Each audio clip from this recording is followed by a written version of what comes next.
शिक्षाओं का अनमोल ये खजाना हर दिल पे लिख दिया है, हर दिल पे लिख दिया है जिंदगी का अफसाना।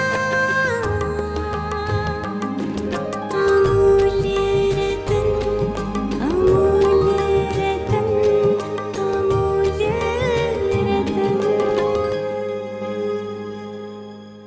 ये श्रृंखला सर्व आत्माओं के पिता परमात्मा शिव के द्वारा उच्चारित महावाक्यों के संकलन पर आधारित है।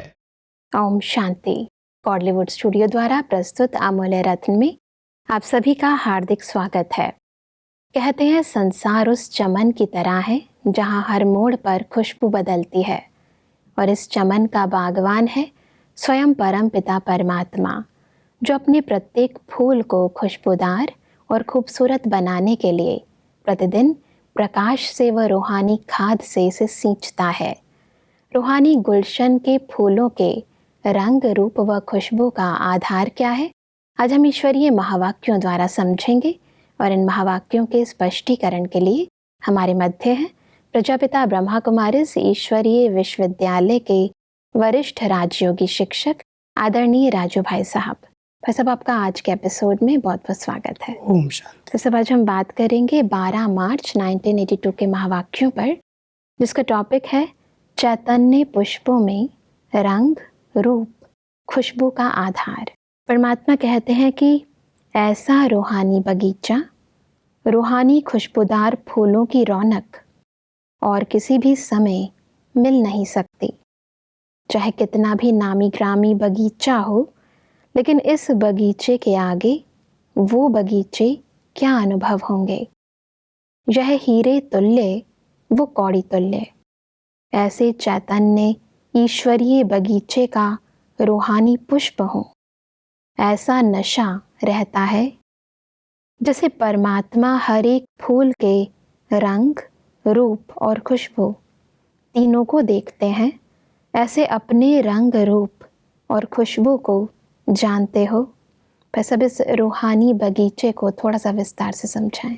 परमात्मा जो बागवान है, वो जब इस सृष्टि पर आते हैं तो एक चैतन्य पुष्पों का एक बगीचा तैयार करते हैं, जिसमें हम सब आत्माएं जो उनके बच्चे हैं वो पुष्प के रूप में हैं।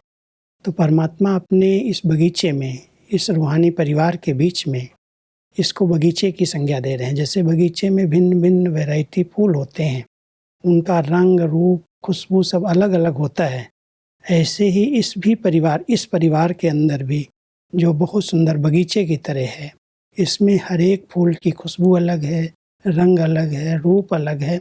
तो परमात्मा अपने एक एक बच्चे को देख करके चैतन्य पुष्प हैं, फूल हैं, जिनकी खुशबू चारों ओर फैल रही है। परमात्मा कहते हैं कि रंग का आधार है ज्ञान की सब्जेक्ट। जितना जितना ज्ञान स्वरूप होंगे, उतना रंग आकर्षण करने वाला होगा। जैसे स्थूल फूलों के रंग देखते हो, भिन्न भिन्न रंग देखते हुए कोई कोई रंग विशेष दूर से ही आकर्षित करता है। देखते ही मुख से ये महिमा जरूर निकलेगी कि कितना सुंदर फूल है, और सदा दिल होगी कि देखते रहें। ऐसे ही ज्ञान के रंग में रंगे हुए फूल कितने सुंदर लगेंगे। तो परमात्मा जब अपने इस बगीचे में वैरायटी फूलों को देखते हैं, तो किसी के अंदर ज्ञान बहुत अच्छा जीवन में उतरा हुआ है, और ज्ञान के आधार से उसका जो रंग है वो निखरा हुआ है। तो ज्ञानवान बच्चों का रंग उनको देखने में लगता है कि कितना सुंदर है, और वो सबको आकर्षित करता है जिसके पास ज्ञान होता है। तो ज्ञान स्वरूप आत्माएं जो हैं, उनका रंग बड़ा सुंदर है, चमक है।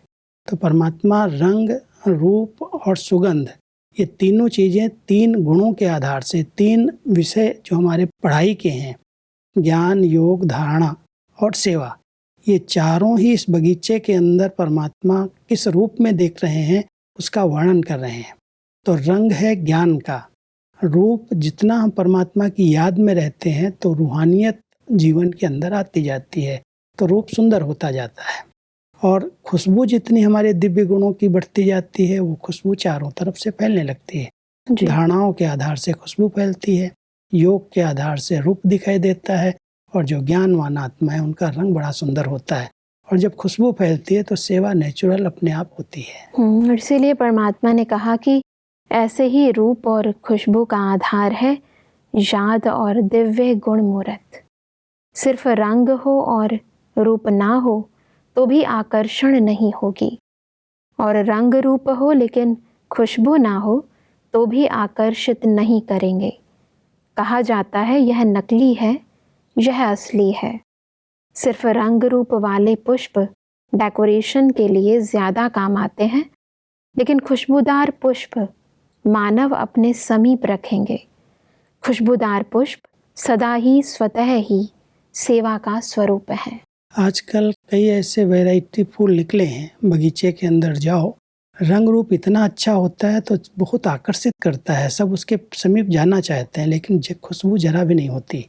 तो परमात्मा कहता है कई बच्चों के अंदर रंग रूप तो है, ज्ञान योग तो कर रहे हैं, लेकिन जीवन के अंदर जो दिव्य गुणों की खुशबू होनी चाहिए वो खुशबू नहीं दिखाई देती। और अगर खुशबू आती है तो चारों तरफ वो फैलती है, सेवा उसके द्वारा अपने आप होती है। तो परमात्मा अपने हर एक पुष्प के अंदर, चैतन्य पुष्पों के अंदर रंग भी अच्छा देखना चाहते हैं, रूप भी अच्छा हो, और उनके पास दिव्य गुणों की खुशबू भी हो, और वो चारों ओर फैलती हुई खुशबू हो, तब ये बगीचे की शोभा है। बिल्कुल। परमात्मा कहते हैं कि अगर सिर्फ ज्ञान सुन लिया, योग लगाने के अभ्यासी बन गए, लेकिन ज्ञान स्वरूप व योगी जीवन वाले व प्रैक्टिकल दिव्य गुण मूर्त न बने तो सिर्फ डेकोरेशन अर्थात प्रजा बन जाएंगे। राजा की प्रजा डेकोरेशन ही है। जैसे डेकोरेशन में भिन्न भिन्न वैरायटी फूल लगा देते हैं जी। उसमें खुशबू नहीं होती, लेकिन जो खुशबूदार फूल होते हैं उसको समीप माला बना करके पहनते हैं, देवताओं पर चढ़ाते हैं, उसके समीप रहते हैं। डेकोरेशन में जो वैरायटी रंग रूप वाले फूल हैं वही लगाए जाते हैं। तो परमात्मा यहाँ कह रहे हैं जो प्रजा क्वालिटी की आत्माएं हैं वो जैसे रंग रूप वाली हैं लेकिन खुशबू नहीं है उनके अंदर, वो डेकोरेशन की तरह हैं। तो जो सतयुग की प्रजा है वो डेकोरेशन है, लेकिन जो राजाई फैमिली है, जो रायल घराने में आने वाली आत्माएं हैं, उनके पास दिव्य गुणों की खुशबू भी है। जी। परमात्मा कहते हैं कि जितनी स्व को प्राप्ति होगी तो प्राप्ति वाला सेवा के सिवाय रह नहीं सकता। इसलिए प्राप्ति स्वरूप सो सेवा स्वरूप स्वतः ही हो। क्योंकि जितनी हमारे पास प्राप्तियां हैं वो हम देने बिना रह ही नहीं सकते हैं। जी। तो परमात्मा हम सबको ये सुना रहे हैं कि जो बच्चे दिव्य गुणों की सुगंध को अपने में धारण कर लेते हैं, जिनके अंदर दिव्य गुण आते जाते हैं, उनकी जो खुशबू है उसे अपने आप सेवा होती है। तो परमात्मा कहता है जो प्राप्ति स्वरूप है, माना जिनको दिव्य गुण सब प्राप्त हैं, जिनके जीवन के अंदर हैं, उनके द्वारा स्वतः सेवा होती है। जी। आगे बढ़ते हैं तो परमात्मा हमसे कहते हैं कि निमित्त बनी हुई आत्माएं जितनी शक्तिशाली होंगी उतना वायुमंडल को शक्तिशाली बना सकेंगी, नहीं तो वायुमंडल कमज़ोर हो जाएगा। प्रॉब्लम्स बहुत आएंगी। शक्तिशाली वायुमंडल होने कारण स्वयं भी विघ्न विनाशक होंगे और औरों के भी विघ्न विनाशक अर्थ निमित्त बनेंगे। जैसे सूर्य खुद प्रकाशमय है तो अंधकार को मिटाकर औरों को रोशनी देता और किचड़ा भस्म करता है, तो जो निमित्त बनी हुई आत्माएं हैं वे शक्ति स्वरूप विघ्न विनाशक स्थिति में स्थित रहने का अटेंशन रखो। विशेष करके जो हमारे सेवा केंद्रों पर निमित्त बहने हैं, परमात्मा जब उनको देखते हैं तो उनके प्रति बहुत ऊंचे भावनाओं से ये महावाक्य उच्चारण करते हैं कि जो निमित्त आत्माएं हैं अगर वो शक्तिशाली हैं, वो ज्ञान और योग को अपने जीवन में प्रैक्टिकल उतारा हुआ है, तो उनका जो वायुमंडल है वो बहुत शक्तिशाली होता है। उसके अंदर छोटे मोटे विघ्न नहीं आते, और आते भी हैं तो अपने आप हट जाते हैं, क्योंकि उनकी स्थिति इतनी श्रेष्ठ है, महान है।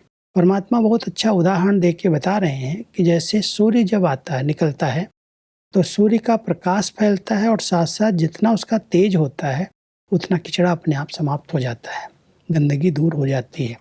तो ऐसे ही जो निमित्त आत्माएं हैं अगर वो मास्टर ज्ञान सूर्य के रूप में रहती हैं, बहुत शक्तिशाली स्थिति में रहती हैं, तो उनके वाइब्रेशन से जो छोटी मोटी कमी कमजोरियां हैं वायुमंडल की वो अपने आप समाप्त हो जाती हैं।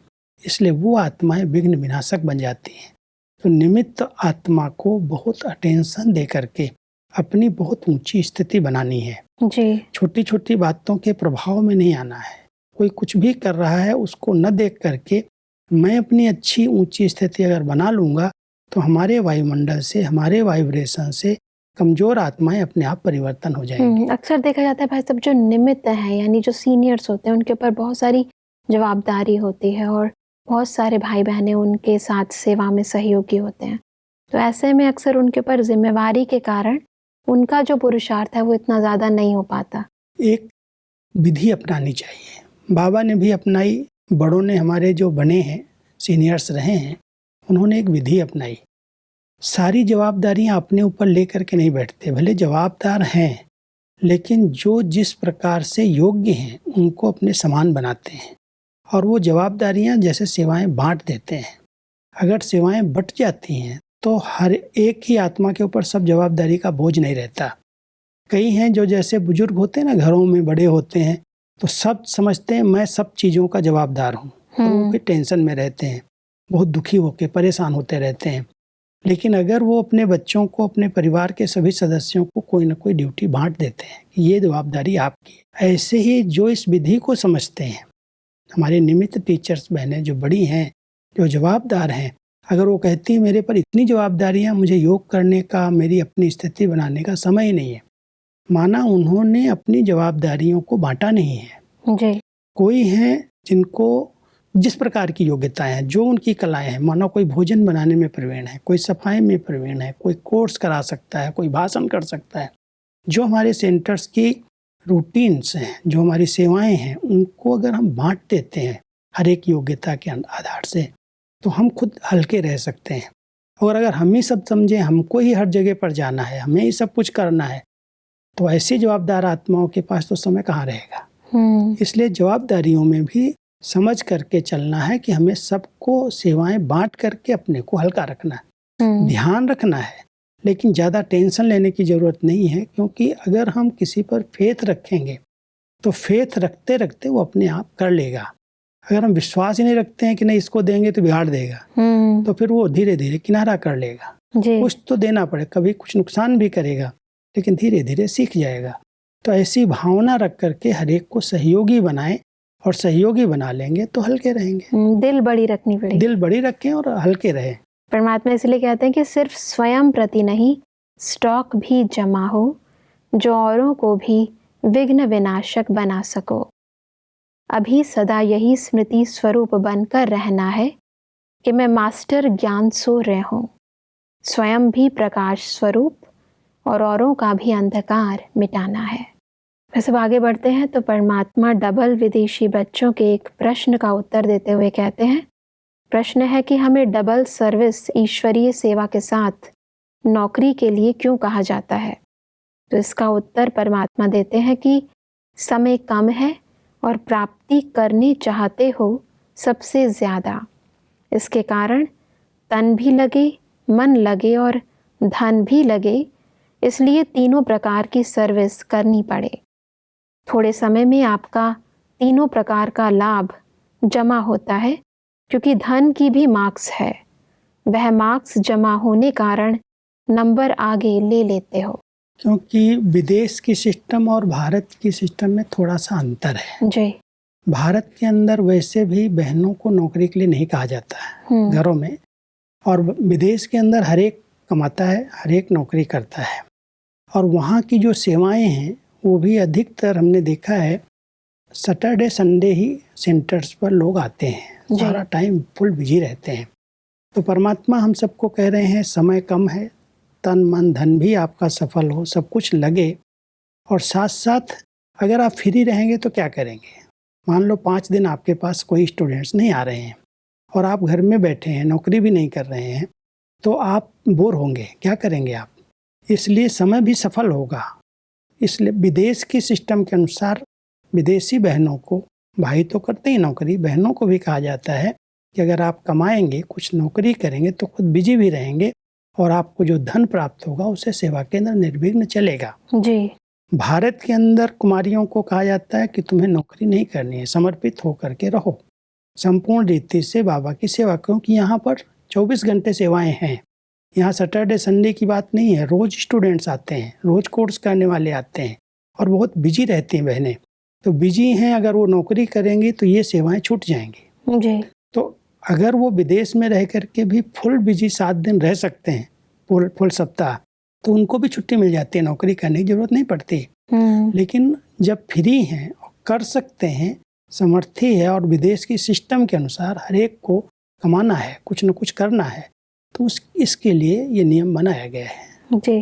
परमात्मा टीचर्स के साथ बात करते हुए कहते हैं कि टीचर्स सदा विश्व की स्टेज पर हैं। आपका सेवा स्थान है विश्व स्टेज। तो स्टेज पर समझने से हर कर्म अटेंशन से करेंगे। जब कोई प्रोग्राम करते हो तो स्टेज पर बैठते समय कितना अटेंशन रहता है। अलबेला नहीं होते तो टीचर्स बनना अर्थात विश्व की स्टेज पर रहना। वर्तमान समय अगर ये अटेंशन रहता है कि हम विश्व की स्टेज पर हैं, क्योंकि बहुत बड़ी संस्था है, बहुत बड़ा विस्तार हुआ है सेवाओं का।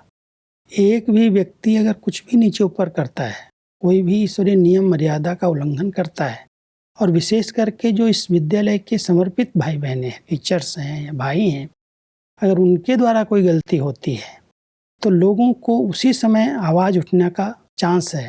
कहेंगे ब्रह्मा कुमारी में भी ऐसा होता है।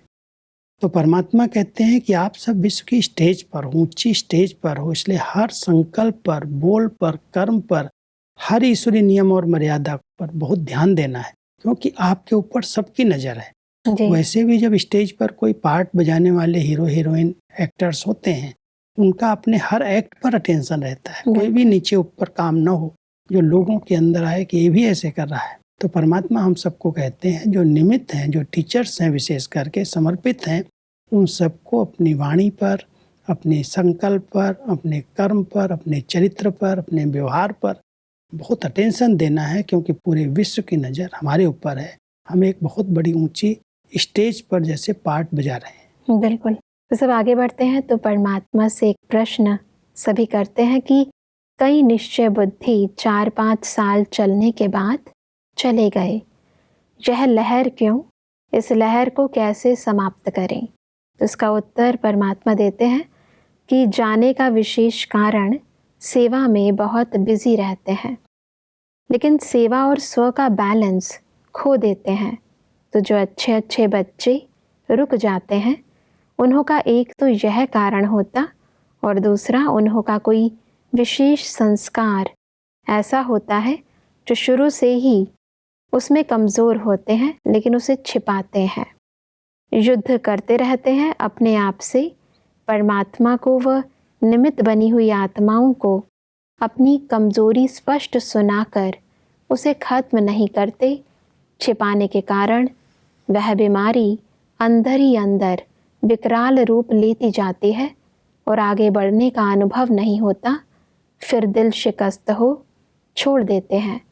तीसरा कारण यह भी होता कि आपस में संस्कार नहीं मिलते, संस्कारों का टक्कर हो जाता है। ये तीनों जो मूल कारण हैं जी, अगर कोई ध्यान देगा तो ये ब्राह्मण जीवन में अमर भोग का वरदान मिल जाएगा। निश्चय है कि भगवान का कार्य चल रहा है, हम उस कार्य में मददगार बने हैं, बहुत बड़ा भाग्य है। लेकिन चलते चलते अगर रुक रहे हैं तो परमात्मा ने तीनों कारण जो बताए उस पर हर एक को अंडरलाइन करना चाहिए। जी, संक्षेप में, अगर हम बहुत सेवाओं में बिजी रहते हैं और अपने लिए समय नहीं देते, स्वयं को पढ़ाते नहीं हैं, स्वयं के लिए योग, स्वयं के लिए पढ़ाई, उस पर ध्यान नहीं देते, तो कब तक हम सेवाएं करेंगे? इसलिए परमात्मा कहता है इसका एक बैलेंस चाहिए, स्व सेवा और विश्व सेवा। तो ये बैलेंस है तो हम इसमें निर्विघ्न रह सकते हैं और आगे बढ़ सकते हैं। जी, दूसरा, अगर मान लो कोई हमारी ऐसी कमी है, कमजोरी है, संस्कार, इससे हमारी अंदर अंदर युद्ध चलती है, हम अंदर अंदर उसको छिपा करके रखते हैं, बताते नहीं बड़ों को, न बाबा को सुनाते हैं, न निमित्त आत्माओं को सुनाते हैं, न कहीं से जहाँ से सहयोग या मदद मिल सकते हैं उनको बताते हैं, समझते ठीक हो जाएगी। लेकिन जैसे कोई बीमारी अगर डॉक्टर से छिपाई जाती है तो बीमारी एकदम बढ़ते बढ़ते बड़ा विकराल रूप ले लेती है। इसलिए परमात्मा कहता अंदर की सच्चाई की कमी है, स्पष्ट नहीं होते, जो उसका हल मिले, उसकी दवाई मिल जाए। तो ये मेन तो 2 कारण हैं। लेकिन तीसरा, जब हम संगठन में आते हैं, बहुत वैरायटी संस्कार हैं, अलग अलग प्रकार के भिन्न संस्कार हैं। उन संस्कारों को समझ करके, उनके साथ मिला करके चलना, उसमें कई बार हम कमज़ोर पड़ जाते हैं, क्योंकि है अलग अलग सबके संस्कार भिन्न। तो परमात्मा कहते हैं कि अगर ये तीनों बातों पर किसी का अटेंशन रहता है कि इन तीनों के आधार से हम इस ब्राह्मण जीवन के अंदर आगे बढ़ सकते हैं, निर्विघ्न रह सकते हैं, तो आगे चल सकते हैं। नहीं तो कहीं न कहीं माया फिर हराती है, दिल शिकस्त होते हैं, फिर ज्ञान को छोड़ देते हैं, घर में बैठ जाते हैं, सेवाएं छोड़ देते हैं, तो आगे चल करके विघ्न ना आए। इसलिए परमात्मा ये 3 युक्ति बताते हैं कि अगर इन 3 बातों पर आप ध्यान देंगे तो ये ब्राह्मण जीवन बहुत श्रेष्ठ जीवन है और आप अमर भोग का वरदान प्राप्त कर सकते हैं। परमात्मा कहते हैं कि अब इस लहर को समाप्त करने के लिए एक तो सेवा के साथ साथ स्व का फुल अटेंशन चाहिए। दूसरा, जो भी आते हैं उन्हों को परमात्मा व निमित्त बनी हुई आत्माओं के आगे बिल्कुल क्लियर होना चाहिए। अगर सर्विस में थोड़ी भी अनुभव करो टू मच है, तो अपनी उन्नति का साधन पहले सोचना चाहिए और निमित्त बनी हुई आत्माओं को भी अपनी राय दे देनी चाहिए। जो नए आते हैं उन्हों को पहले इन बातों का अटेंशन दिलाना चाहिए। अपने संस्कारों की चेकिंग पहले से ही करनी चाहिए। अगर किसी से अपना संस्कार टक्कर खाता है तो उसे किनारा कर लेना अच्छा है। जिस सर्कमस्टांस में संस्कारों का टक्कर होता है उनमें अलग हो जाना ही अच्छा है। कई बार संस्कार ऐसे हैं जो अंदर अंदर टकराते रहते हैं, एक दूसरे से बात नहीं करेंगे, मिलेंगे जुलेंगे नहीं, और बहुत सारी बातें प्रॉब्लम्स अंदर अंदर ईर्ष्या के कारण भी होती हैं। कोई आगे बढ़ता है तो दूसरा उसको सहन नहीं कर पाता। कई प्रकार की आदतें, संस्कार होते हैं संगठन के बीच में। तो परमात्मा कह रहे हैं अगर किसी से बहुत टक्कर हो रही है, आपको लगता है ठीक नहीं है, तो किनारा करके अपनी स्थिति को बिगाड़ो नहीं जी। क्योंकि वैरायटी तो रहेगा ही। संस्कार कभी एक हो जाएंगे ऐसा तो कह नहीं सकते, लेकिन हमें कहीं सहन करना पड़ता है, कहीं समाना पड़ता है, कहीं किनारा करना पड़ता है। तो विधि अगर आ जाती है तो हम संगठन में ठीक तरह से चल सकते हैं। बिल्कुल बिल्कुल भाई साहब, आज हमने कैसे अपने आधार स्तंभों यानी ज्ञान, योग, धारणा और सेवा को मजबूत करें, उस विधि को समझा। फिर सब स्पष्टीकरण के लिए आपका बहुत बहुत धन्यवाद। ओम शांति। दर्शकों, आज ईश्वरीय महावाक्यों में हमने समझा कि जितना जितना हम ज्ञान, योग व दिव्य गुण मूर्त बनेंगे, उतना उतना हम आकर्षण मूर्त व सेवा का स्वरूप बनेंगे। परमात्मा ने कहा कि ईश्वरीय सेवा का आधार है प्राप्तियाँ, अतः हमें सर्व प्राप्ति स्वरूप बनना है। परमात्मा ने कहा कि शक्तिशाली वायुमंडल बनाने के लिए हमें स्वयं शक्ति स्वरूप व विघ्न विनाशक स्थिति में स्थित रहना है। दर्शकों, आज के महावाक्यों से संबंधित यदि आपके मन में कोई प्रश्न है तो आप हमें ईमेल कर सकते हैं। हमारा ईमेल आईडी है amulyaratna@godlywoodstudio.org। अगले एपिसोड में एक और अव्यक्त वाणी के साथ आप सभी के समक्ष हम फिर हाजिर होंगे। तब तक के लिए लेते हैं इजाजत। ओम शांति। मुख्य सार, प्रजा बनने का आधार। सिर्फ ज्ञान सुन लिया, योग लगाने के अभ्यासी बन गए, लेकिन ज्ञान स्वरूप व योगी जीवन वाले व दिव्य गुण मूर्त न बने तो प्रजा में आएंगे। ज्ञान मार्ग में चलते चलते रुक जाने का कारण और निवारण, स्व और सेवा का बैलेंस खो देना, अपने कमजोरियों को छिपाकर अपने आप से ही युद्ध करते रहना, आपस में संस्कारों का टक्कर होना। अपनी उन्नति का साधन पहले सोचो, परमात्मा व निमित्त आत्माओं के आगे क्लियर रहो, अपने संस्कारों की चेकिंग पहले करो। अधिक जानकारी के लिए संपर्क करें Amulya Ratan Godlywood studio, Manmohini Van, Shanti Van post, Abu road 307510, district Sirohi, Rajasthan.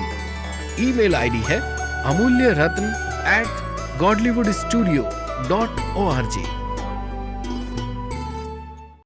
इस श्रृंखला को प्रजापिता ब्रह्मा कुमारीज ईश्वरीय विश्वविद्यालय के सेवा केंद्रों पर क्लास में नियमित रूप से चलाने के लिए गॉडलीवुड स्टूडियो से संपर्क करें।